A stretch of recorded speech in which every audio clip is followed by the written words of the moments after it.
Kakulay niya ang ano, yung ibang salmon, yung nahuli natin siya, iba. Ito nakakulay ng lapu-lapo. Kasi malapit sila pamatay. Ah? Ah? Nagiging pula sila.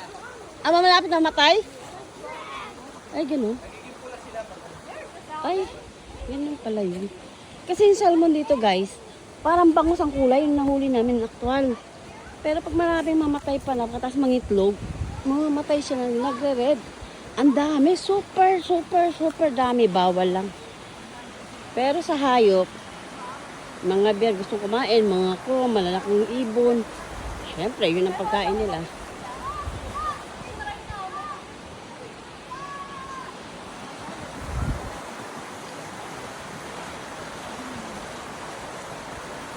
Buti hindi umulan, nakasama yung panahon eh, pero dapat umulan. Hoy, Mare, ingat ka! Mare, ingat! Madulas. Ayun o! Grabe! Hindi siya gumagalaw eh. Kukuhanan kita para mayroong tao talaga. Seryoso oh! Hindi gumagalaw. Sure, oh, hindi gumagalaw. Ayun, ayun, ayun. Siyempre, may target sila. Ayun oh. Kaya yung daan na, pagdaan ng haba, no? Anong ibon yan? Kingfisher. Yan? Hindi gumagalaw eh. Hindi, ganun talaga sila. Grabe, siguro busog sila. Siyempre, busog ng maraming pagkain.